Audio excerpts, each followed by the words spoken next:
মহাবিশ্বটা ধ্বংস হয়ে যেত। তাহলে আমরা এই বল সম্পর্কে আমাদের জানাটা খুবই জরুরি, ঠিক না? এই বল সম্পর্কে আমাদের জানাটা জরুরি। যেমন দেখো, তুমি অনেক সময় লাফ দিলা, একটা টেবিল থেকে লাফ দিলা, লাফ দিলে কি তুমি কোথায়, শূন্যে বেশি থাকো না টেবিলে থাকো, না তুমি নিচে হ্যাঁ তুমি ফ্লোরে পড়ো, ঠিক না? আবার দেখা গেছে গাছ থেকে ফল পড়ে, সেই ফলটা গাছ থেকে যখন পড়ে তখন তো উপরের দিকে যায় না, বাম দিকে ডান দিকে কোনো দিকে যায় না, বা শূন্য বেশিও থাকে না, সেটা কি করে দেখা যাচ্ছে মাটিতে পড়ে। তাহলে এই মাটিতে পড়ার পিছনে একটা রহস্য বা শক্তি বা একটা বল আছে নিশ্চয়ই। তাহলে সেই বলটা হচ্ছে তোমার অভিকর্ষের বল।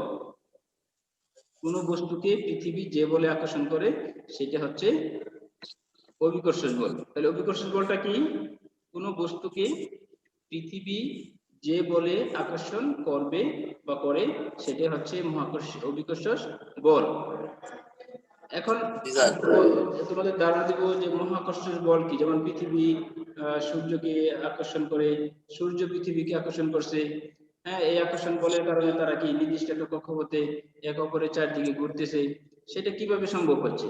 সেটা হচ্ছে যে পৃথিবী এবং অন্য একটি বস্তু, মহাবিশ্বের দুটি বস্তুর মধ্যে পরস্পরকে যে বলে আকর্ষণ করবে বা করে সেটা হচ্ছে মহাকর্ষীয় বল।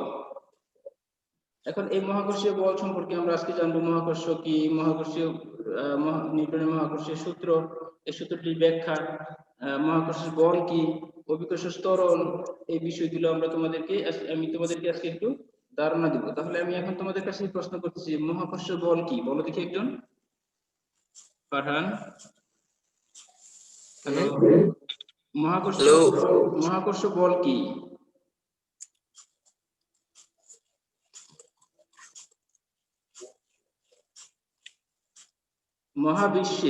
মহাবিশ্বের দুটি বস্তু পরস্পরকে যে বলে আকর্ষণ করে, আর সেই বলকে বলা হয় মহাকর্ষ বল। এখন এই মহাবিশ্বের প্রত্যেকটা বস্তু কোন একে অপরকে কিভাবে আকর্ষণ করবে, মানে কতগুলো শর্ত আছে। যেমন বস্তুর ভর যদি বেশি হয় আকর্ষণ বল তত বেশি হবে।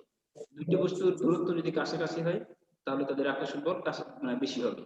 একটি বস্তু থেকে যদি আরেকটি বস্তুর দূরত্ব বেশি হয় তাহলে কি আকর্ষণ বলটা কমে যাবে। এখন এই সম্পর্কিত আমরা সূত্রটি জানবো যে মহাবিশ্বের প্রত্যেকটি বস্তু কণা একে অপরকে নিজের দিকে আকর্ষণ করে, আর এই আকর্ষণ বলের মান বস্তুর বরের গুণফলের সমানুপাতিক এবং তাদের দূরত্বের বর্গের ব্যস্তানুপাতিক, এবং এই বল সবসময় কণাদের সংযোগ সরল রেখা বরাবর ক্রিয়া করে। আমি এখানে একটা উদাহরণ দিচ্ছি। মনে করো এখানে একটা বস্তু M1, এটা হচ্ছে M1 এবং M। যেমন দেখো, আমি এখন কথা বলতেছি, আমি ল্যাপটপের সামনে দাঁড়িয়ে কথা বলতেছি, আমার এবং এই ল্যাপটপের মাঝে একটা আকর্ষণ বল আছে। সেই বলটা কত?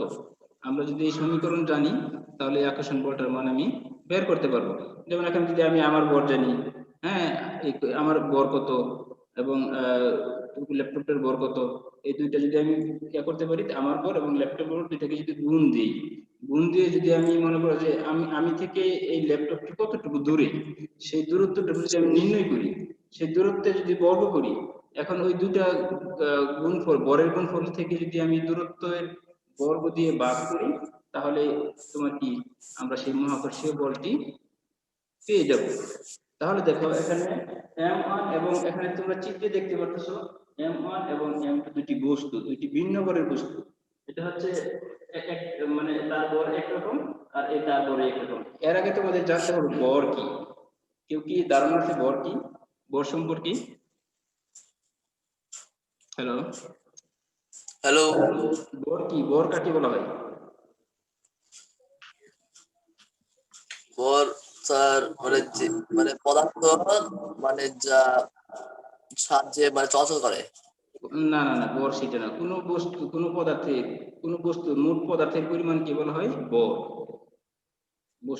বস্তুর মোট পদার্থের পরিমাণই হচ্ছে বর, আর ওজন হচ্ছে কোন বস্তুকে পৃথিবী যে বলে নিজের দিকে আকর্ষণ করে সেটা হচ্ছে তার ওজন। তাহলে বর এবং ওজনের মধ্যে কিন্তু ভিন্নতা সম্পূর্ণ বিপরীত। মানে আমরা কিন্তু হয়তো প্রচলিত ক্ষেত্রে এক এক রকম বুঝি। যেমন ওজনকে আমরা বর হিসেবে বুঝি, হ্যাঁ, সেটা একরকম না। আসলে ভর হচ্ছে কোন পদার্থের মোট পদার্থের পরিমাণ। একটি বস্তুতে মানে একটা পদার্থের মধ্যে তার কতটুকু কণা আছে, তার যে ভর সেটা হচ্ছে ভর। আবার ওজন হচ্ছে একটা বস্তুকে পৃথিবী যে বলে নিজের দিকে আকর্ষণ করে, সেটি হচ্ছে ওজন। এখন আমি সেটা বললাম যে একটি বস্তু হচ্ছে m1 আর একটি বস্তু হচ্ছে m2, এবং দুইটা বস্তুর ভর হচ্ছে ভিন্ন, এক একজনের এক এক রকম ভর। এখন এই বস্তু দুটি পরস্পর থেকে কি দূরত্বে অবস্থান করতেছে, এদের মধ্যকার দূরত্ব হচ্ছে d মিটার। দূরত্বটা কি, দূরত্ব m1 থেকে m2 দূরত্ব হচ্ছে d। এখন তাদের মধ্যে একটা আকর্ষণ বল আছে, অবশ্যই আমি বলেছিলাম যে মহাবিশ্বের প্রত্যেকটা বস্তু কণা একে অপরকে নিজের দিকে আকর্ষণ করে। আর এই আকর্ষণ বল যদি F হয়, F মানে কি বল, বল মানে কি ফোর্স। এখন এই তাদের আকর্ষণ বল যদি F হয়, তাহলে আমরা কি সূত্রটা নির্ণয় করতে পারি। তাহলে আমি বলছিলাম যে মহাবিশ্বের প্রত্যেকটি বস্তু কণা একে অপরকে নিজের দিকে আকর্ষণ করে।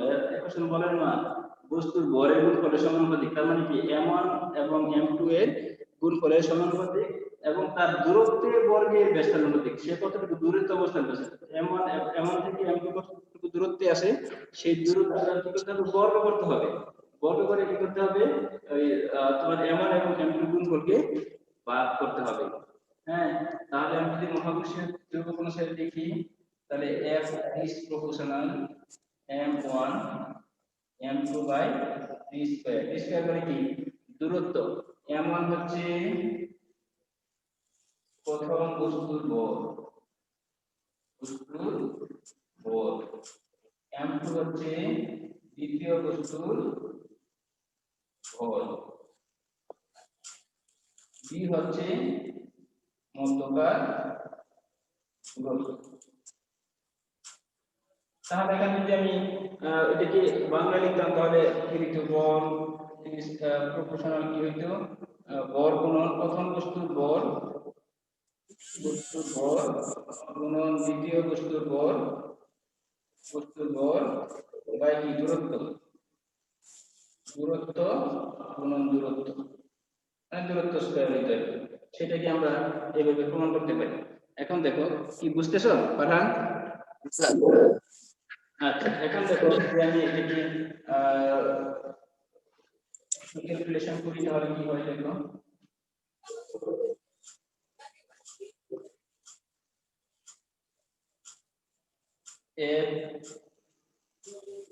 এটা হচ্ছে সমানুপাতিক ধ্রুবক, এই ধ্রুবককে মহাকর্ষীয় ধ্রুবক জি দ্বারা প্রকাশ করা হয়। তাহলে m1 into m2 by d square. এখন দেখো জি এর মান, জি হচ্ছে মহাকর্ষীয়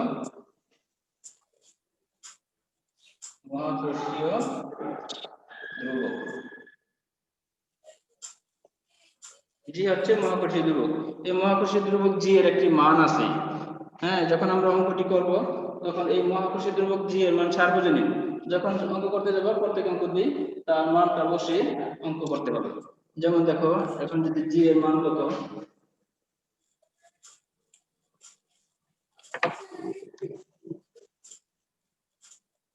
মহাকর্ষীয় ধ্রুবক জি, মহাকর্ষীয় ধ্রুবক জি কি, 1 কেজি ভরের দুটি বস্তু, 1 কেজি ভরের দুটি বস্তুকে যদি 1 কিলোমিটার দূরে রাখা হয়, তাহলে এই বস্তু দুটি পরস্পরকে যে বলে আকর্ষণ করবে। 1 কেজি ভরের দুটি বস্তুকে যদি আমি 1 মিটার দূরত্বে রাখি, তাহলে আমি সংখ্যাটা লিখেছি দেখো, 1 কেজি ভরের দুটি বস্তুকে, 1 কেজি ভরের দুটি বস্তুকে যদি 1 মিটার দূরত্বে রাখা হয় তখন তারা পরস্পরকে যে বলে আকর্ষণ করে সেই বলকে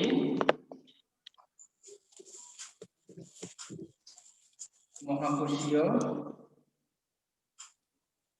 ধ্রুবক জি বলা হয়। বুঝতে পারছো? 1 কেজি স্যার বড় একটি বস্তু যদি তুমি 1 মিটার দূরত্বে রাখো, তখন একটি বস্তু আরেকটি বস্তুকে যে বলে আকর্ষণ করবে সেটি হচ্ছে মহাকর্ষীয় ধ্রুবক জি। এখন এই জি এর মান আছে, জি এর একটা নির্দিষ্ট মান আছে, আর সেই মানটি হলো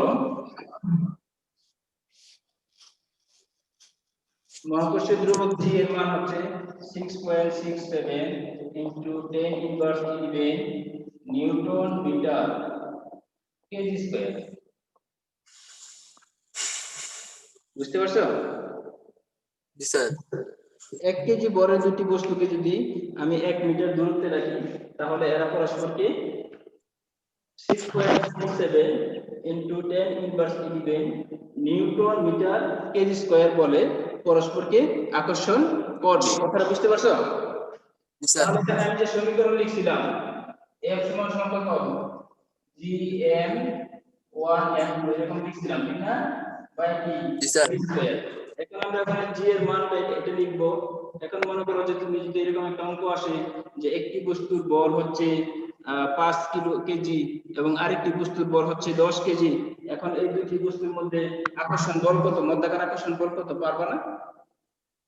জি হ্যালো, স্যার পারবা? হ্যালো জি জি স্যার। স্যার তাহলে অঙ্কটা কিভাবে করতে হবে? আমার মধ্যকার আকর্ষণ বল যদি আমি বের করতে চাই, তাহলে এখানে জি এর মান বসাবো। একটি বস্তুর বল পড়ছিলাম আমি 5 কেজি, আর একটা বস্তুর বল পড়েছিলাম 10 কেজি। তাহলে এখানে 6.67 ইনটু 10 ইনভার্স 11 গুণ হবে 5 গুণ হবে কত, তোমরা একটু পড়ার চেষ্টা করো। F সমান সমান কত হবে 6.67 10 ইনভার্স 11 গুণন 5 গুণন 10, মানে এখানে যেটা হচ্ছে দুইটা বস্তুর ভর, প্রথম বস্তুর ভর 5 কেজি, দ্বিতীয় বস্তুর ভর 10 কেজি। এখন মনে করো তাদের দূরত্ব যদি 2 মিটার হয় এবং দুইটার মধ্যবর্তী দূরত্ব যদি 2 মিটার হয়, তাহলে দূরত্ব এই দূরত্ব স্কয়ার। এখন যদি আমি ক্যালকুলেটর নিয়ে ক্যালকুলেশন করি, তাহলে একটা বস্তু আর একটা বস্তুকে কত বলে আকর্ষণ করবে সেটা বের করা যাবে। এখন মনে করো তোমার সামনে যে ল্যাপটপ আছে, এই ল্যাপটপটা তোমাকে আকর্ষণ করতেছে। আমি প্রথমে বলেছিলাম যে মহাবিশ্বের প্রত্যেকটি বস্তুকণা একে অপরকে নিজের দিকে আকর্ষণ করে, আর এই আকর্ষণ বলটা হচ্ছে মহাকর্ষীয় বল। আর এই মহাকর্ষীয় বলটাকে নির্ণয় করা যায়। কিভাবে নির্ণয় করা যায়? মনে করো তোমার ওজনটা বের করতে হবে, তোমার ভর কত, কম্পিউটারের ভর কত। এখন দুইটার ভর দিয়ে দুইটার ভরকে তুমি গুণ করলা। সাপোজ মনে করো তোমার ভর হচ্ছে 60 কেজি, কম্পিউটারের ভর হচ্ছে 5 কেজি, তাহলে 5 গুণন 60 এবং তার সাথে মহাকর্ষী ধ্রুবক জি এর মান 6.67 ইনটু 10 ইনভার্স 11 গুণ দিলা। গুণ দিয়ে তোমার দেখতে হবে তোমার থেকে কম্পিউটারটা কয় মিটার দূরে অবস্থান করতেছে। মনে করো যে 2 মিটার দূরত্বে অবস্থান করতেছে, তাহলে 2 মিটার দূরত্ব হইলে তুমি ওই 2 মিটারকে বর্গ করবে, তাহলে 2 দুগুণে 4 হয়ে যাবে। এখন যদি তুমি এই মানটাকে 4 দিয়ে ভাগ করো, তাহলে তোমার এবং কম্পিউটারের মধ্যে যে আকর্ষণ বল কত সেটা তুমি নির্ণয় করতে পারবে। তাহলে এখন গেল মহাকর্ষীয় সূত্র এবং মহাকর্ষীয় বল কি। এখন তোমাদের কাছ থেকে আমি ফিডব্যাক চাচ্ছি, একজন বলো মহাকর্ষীয় সূত্রটি কি, এখান থেকে বলো, এই সমীকরণ থেকে বলো। F সমান সমান G into M1 M2 by D square. এখন যদি আমি এগুলোকে কথায় ভাষায় বলতে চাই, মানে এদেরকে যদি আমি কথায় বলতে চাই, তাহলে কি মহাকর্ষীয় ধ্রুবক কি, মহাবিশ্বের প্রত্যেকটি বস্তু কোনো একে অপরকে নিজের দিকে আকর্ষণ করে, আর এই আকর্ষণ বলের মান বস্তুর বরের বরের গুণফলের সমানুপাতিক। আমি বাংলায় লিখে দিয়েছিলাম, বরের গুণফলের সমানুপাতিক এবং দূরত্বের বর্গের ব্যস্তানুপাতিক। এবং এই বল কণাদের সংযোগ সরলরেখা বরাবর ক্রিয়া করে। দুইটা বস্তু পরস্পরকে সরলরেখা বরাবর ক্রিয়া করে, এইভাবে কখনো ক্রিয়া করে না। দেখো তারা সবসময় কি সরলরেখা বরাবর ক্রিয়া করবে, একটা বস্তুকে এইভাবে এইভাবে একটা বস্তু আরেকটা বস্তুকে ক্রিয়া করবে না। তারা সবসময় একটা বস্তুকে আরেকটা বস্তু সবসময় সরল রেখা বরাবর ক্রিয়া আকর্ষণ করে। এখন দেখো আমি আরেকটা আলোচনা করবো, অভিকর্ষ ত্বরণ কি, সেটা কি জানো? অভিকর্ষ ত্বরণ,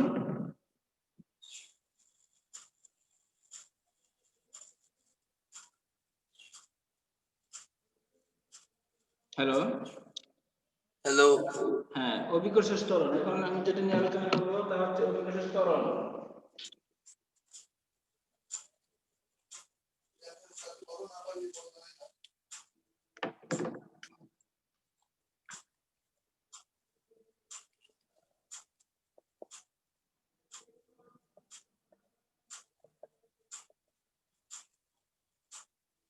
অভিকর্ষজ ত্বরণ হচ্ছে ভূপৃষ্ঠে, কথাটা ভালোভাবে শোনো আগে। ভূপৃষ্ঠে মানে পৃথিবী পৃষ্ঠে, ভূপৃষ্ঠে মুক্তভাবে পরন্ত কোনো বস্তুর প্রতি সেকেন্ডে বেগ বৃদ্ধির হারকে ত্বরণ বলে। এখন তার আগে আমরা জানতে হবে অভিকর্ষ কি। অভিকর্ষ কি বলো একজন, অভিকর্ষ কি?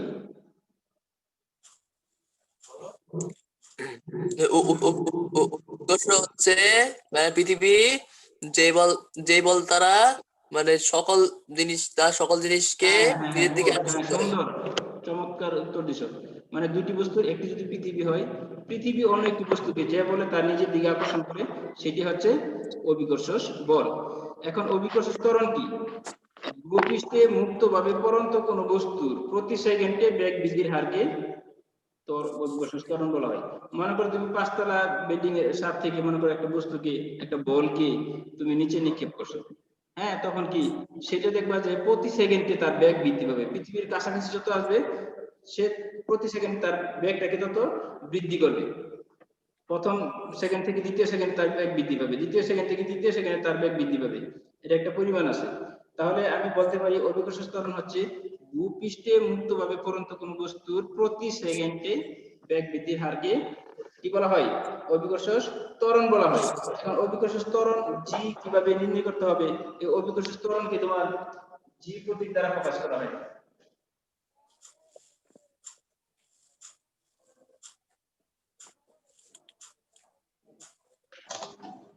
জি প্রতীক দিয়ে প্রকাশ করা হয়। এখন অভিকর্ষ ত্বরণ জি এর মান কত? বস্তু এবং স্থান ভেদে অভিকর্ষ ত্বরণ জি এর মান ভিন্নতা পরিলক্ষিত হয়। যেমন মেরু অঞ্চলে একরকম, বিষুবীয় অঞ্চলে একরকম, বিভিন্ন অঞ্চলে জি এর মান বিভিন্ন হয়। কেন সেটা আমাদের জানা দরকার, জানতে হবে। এখন দেখো আমি একটু আলোচনা করবো যে অভিকর্ষ ত্বরণ জি দ্বারা প্রকাশ করা হয়, এটা হচ্ছে তার প্রতীক, আর একক হচ্ছে মিটার পার সেকেন্ড স্কয়ার।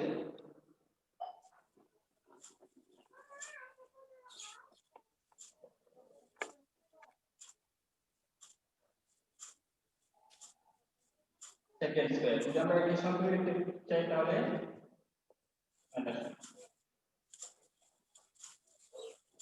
এই কথাটা কি বুঝছো?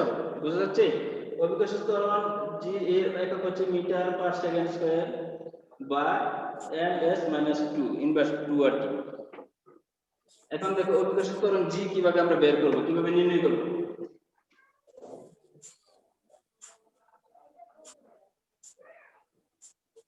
দুটি বস্তুর একটি যদি পৃথিবী হতেই হবে। অভিকর্ষ ত্বরণ যেহেতু একটি বস্তু পৃথিবী এবং অন্য একটা বস্তু অন্য কিছু হইতে হবে, তা না হলে তো আর অভিকর্ষ ত্বরণ হবে না। কারণ পৃথিবী অভিকর্ষ ত্বরণের মাধ্যমে কোনো বস্তুকে তার নিজের দিকে টানে। এখন তো অভিকর্ষ বলের প্রভাবে টানে, আর সেই বলটা এক এক সেকেন্ডে এক এক রকম হয়। যত মানে সময় কমতে থাকে ওই অভিকর্ষ ত্বরণ জি এর মান বাড়তে থাকে। এখন দেখো ধরা যাক একটি বস্তু পৃথিবীর ভর m,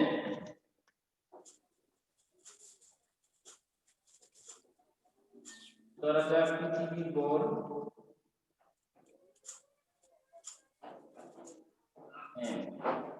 এবং আরেকটি বস্তুর ভর হচ্ছে m। পৃথিবীর ভর m এবং ভূপৃষ্ঠের কাছাকাছি যে বস্তুটি উপর দিক থেকে নিচের দিকে পড়তেছে তার ভর হচ্ছে m এবং দূরত্ব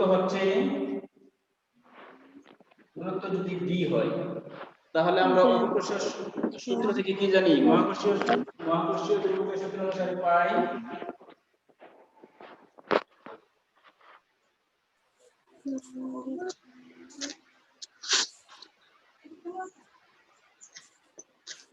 আমরা মহাকর্ষীয় সূত্রটা কি পেয়েছিলাম? F সমান কত বলো? কাকান বলো। F সমান কত? F1 G গুণন m1 m2 by t square. হ্যাঁ, এখানে তো m বলতে আমি প্রথম বস্তুটি m ধরছি, ক্যাপিটাল M, ঠিক আছে? বস্তুর বলতেছি m, তাহলে কি হবে? m ঠিক না? বাই কি d স্কয়ার। এটা কি আমরা পেয়েছিলাম না মহাকর্ষীয় সূত্র থেকে? জি স্যার। এখন দেখো বস্তুর জি এর মান কিভাবে নির্ণয় করা হয়। জি এর মান নির্ণয়ের সমীকরণ নির্ণয় করতেছি আমি। এখন যে আহ, অঙ্কটা করতেছি বা যে থিওরিটা অ্যাপ্লাই করতেছি তোমাদের, সেটা কি? অভিকর্ষ ত্বরণ জি এর মান নির্ণয়ের সমীকরণ। বুঝতে পারছো? জি এখন এক পৃথিবীর ভর যদি m হয় এবং বস্তুর ভর যদি m কি হয়, স্মল m হয়, ঠিক না? এবং তাদের দূরত্ব যদি d হয়, তাহলে মহাকর্ষীয় সূত্র থেকে আমরা পেয়েছিলাম F সমান gm/d স্কয়ার। আচ্ছা, এরপর দেখো আমরা বল পরিমাপের একক থেকে পাই, বল পরিমাপ থেকে আমরা জানি বলের পরিমাপের ক্ষেত্রে, বলের পরিমাপের ক্ষেত্রে আমরা জানি F সমান mg, মানে বল সমান কত? বস্তুর বল গুণন ত্বরণ, এটা আমরা জানি, ঠিক না? বল পরিমাপের ক্ষেত্রে আমরা জানি অভিকর্ষজ বল সমান কত? অভিকর্ষজ বল সমান বস্তুর বল গুণন ত্বরণ। তাহলে কি বুঝতে পারছো? তার মানে স্যার। কি F সমান mg।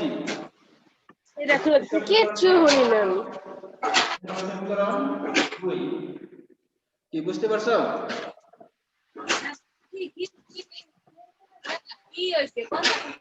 হ্যালো তো কি হচ্ছে? Hello, hello sir.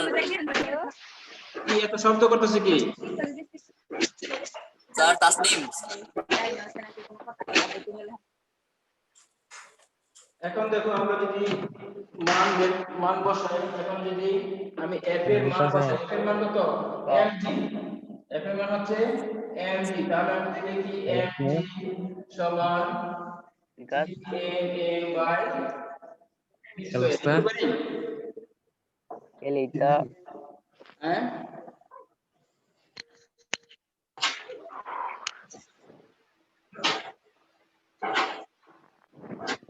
ঢুকবি নাকি? এখন যদি আমি উভয় পক্ষ থেকে g এর মান বাদ দিয়ে দিই, তাহলে কি আছে? g m এর মান বাদ দিয়ে দিই, এই পক্ষে m আছে, এখানে m আছে, ঠিক না? এটার নিচে যদি লসাগু 1 ধরি, তাহলে আমরা ওই বর্জন সমীকরণ সমাধান বর্জন বিধি, যে সমাধানে সরল সমীকরণের বর্জন বিধি অনুসারে md কি বর্জন করে দেই, বল মেসেঞ্জারে ঢুক। d স্কয়ার পাবো, ঠিক না? এখন দেখো, যদি মহাকর্ষীয় ধ্রুবক এবং পৃথিবীর ভর জানা থাকে, ঠিক না? এবং তার বস্তু যদি দূরত্ব দিয়ে যদি বর্গ করি আমরা, তাহলে মানে ওই দুটাকে যদি ভাগ করি d স্কয়ার দিয়ে, তাহলে আমরা কি g এর মান পাবো। কিন্তু পৃথিবীর ভর এবং মহাকর্ষীয় ধ্রুবক সেটা তো আর আমাদের নির্ণয় করা সম্ভব না, সম্ভব? না স্যার। না স্যার। তাহলে এই দুটো হচ্ছে ধ্রুবমান। এটা আবার কি হইল? তাহলে সেটা হচ্ছে ধ্রুবমান। দেখো, অভিকর্ষ ত্বরণ এবং বস্তুর ভরের উপর নির্ভর করে না, সেটা কি জি এর মান কি অভিকর্ষ ত্বরণ এবং বস্তুর ভরের উপর নির্ভর করে না, সেটা কিসের উপর নির্ভর করে? দূরত্বের উপর নির্ভর করে। জি এর মান পৃথিবীর কেন্দ্র থেকে বস্তুর দূরত্ব ডি এর উপর নির্ভর করে। এখানে সে মহাকর্ষীয় ধ্রুবক এবং বস্তুর ভর তার উপর নির্ভর করে না, সেটা পৃথিবী থেকে কতটুকু দূরত্বে আছে তার উপর নির্ভর করে। দূরত্ব যদি সুতরাং জি এর মান বস্তু নিরপেক্ষ হলেও স্থান নিরপেক্ষ নয়। অর্থাৎ জি এর মান বিভিন্ন অঞ্চলে বিভিন্ন রকম হয়। কেন হয়? সেটা বস্তুর ভরের উপর নির্ভর করে না, বস্তু থেকে বস্তুর দূরত্বের উপর নির্ভর করে। সুতরাং বলা যায় যে ডি এর মান বস্তু নিরপেক্ষ হলেও স্থান নিরপেক্ষ নয়। এখন আমি যদি তোমাদের বলি যে এর মান বিভিন্ন স্থানে বিভিন্ন রকম হয় কেন, তোমরা তোমরা জানো যে পৃথিবী কি কিসের মতো? কমলা লেবুর মতো, ঠিক না? জি স্যার। কিসের মতো? Hello hello hello. পৃথিবীর আকৃতিটা আমরা জানি, তোমরা ছোট ক্লাস থেকে পড়তেছো, পৃথিবী একটি আকৃতি হচ্ছে কমলা লেবুর মতো, ঠিক না? এখন দেখো, এটা যদি পৃথিবীর কেন্দ্র হয়, হ্যালো হ্যালো। বুঝতে পারতেছো? জি স্যার। এটা যদি পৃথিবীর কেন্দ্র হয়, তাহলে এটা কি ব্যাসার্ধ, ঠিক না? এটা পৃথিবীর ব্যাস, এটা কি পৃথিবীর ব্যাস। তাহলে এটা কি হবে?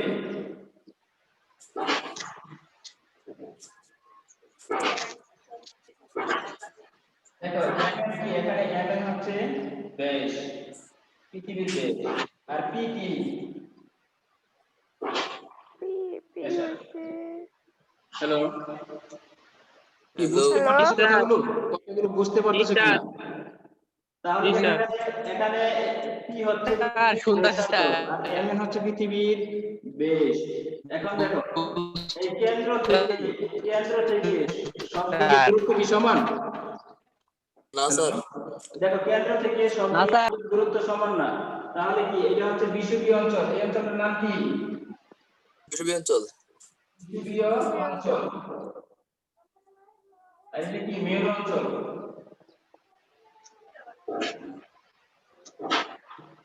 অঞ্চল। তাহলে এই যে যদি উত্তর মেরু হয় তাহলে এটা দক্ষিণ মেরু, এরকমই তো হবে। এই দুটো হচ্ছে মেরু অঞ্চল। এখন দেখো আমরা জানি অভিকর্ষ ত্বরণ জি এর মান কিসের উপর নির্ভর করে? দূরত্বের উপর নির্ভর করে, ঠিক না? অভিকর্ষ ত্বরণ জি এর মান দূরত্বের, বস্তুর দূরত্বের উপর নির্ভর করে। এখন এখানে একটা বস্তু যদি থাকে তাহলে এইটুকুর মান কি জি এর মান, এইদিকে দূরত্ব কম না? তাহলে মেরু অঞ্চলে জি এর মান বেশি হয়। দূরত্ব যত কাছে হবে জি এর মান তত বেশি হবে, দূরত্ব যত দূরে হবে জি এর মান তত কম হবে। এই জন্য পৃথিবীর সর্বক্ষেত্রে জি এর মান সমান নয়। মেরু অঞ্চলে জি এর মান বেশি, বিষুবীয় অঞ্চলে জি এর মান কম।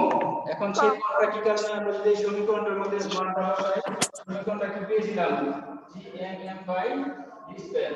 এখন এই সমীকরণে যদি আমি মান বসাই তাহলে জি এর মান বিভিন্ন অঞ্চলে বিভিন্ন কেন সেটা আমরা বের করতে পারবো। এখন ব্যাখ্যা হচ্ছে যে পৃথিবী যেহেতু সম্পূর্ণ গোলাকার নয়, পৃথিবী কি সম্পূর্ণ গোলাকার?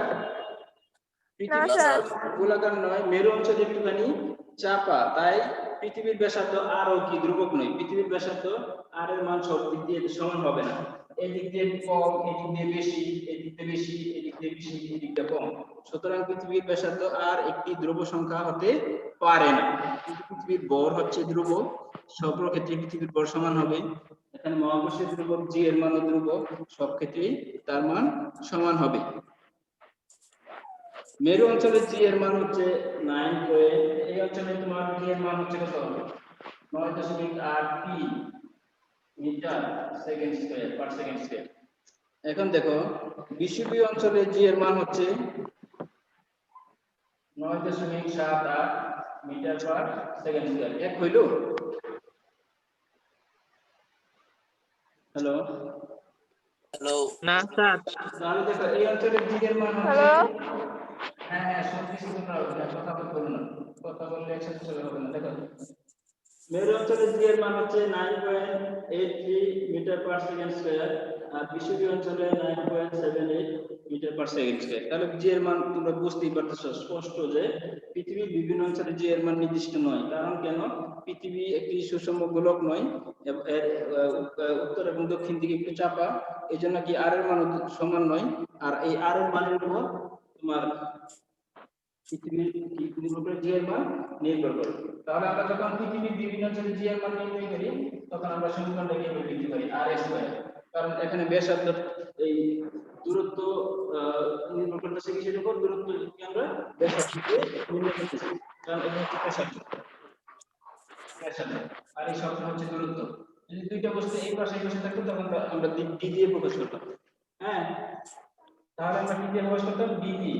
যদি m1 এবং m এবং n এর দূরত্ব নির্ণয় করতাম তখন d ধরতাম, কিন্তু এখন তো পৃথিবীর ব্যাসার্ধ দিয়ে সেটা আমরা নির্ণয় করতেছি, তাহলে d এর পরিবর্তে সেখানে লিখব আমরা r স্কয়ার। সুতরাং পৃথিবীর সকল স্থানে জি এর মান নির্দিষ্ট নয়।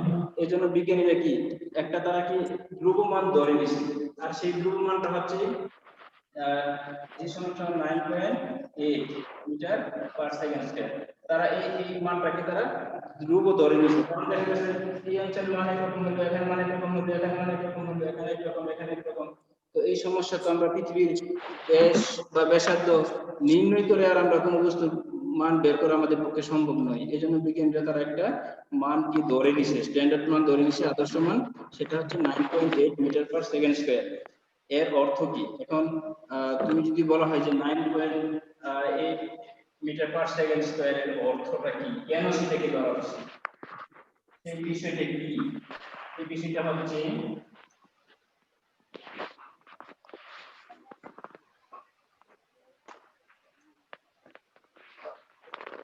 9.8 মিটার পার সেকেন্ড স্কয়ার এর অর্থ কি?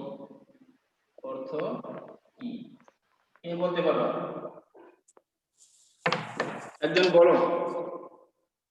আচ্ছা, তোমরা না বলে দেখো যে 9.8 মিটার পার সেকেন্ড স্কয়ার এর অর্থ হচ্ছে ভূপৃষ্ঠে মুক্তভাবে চলন্ত কোনো বস্তু প্রতি সেকেন্ডে সে 9.8 মিটার পার সেকেন্ড স্কয়ার অনুসারে তার বেগ বৃদ্ধি পায়। বুঝতে পারছো? জি স্যার।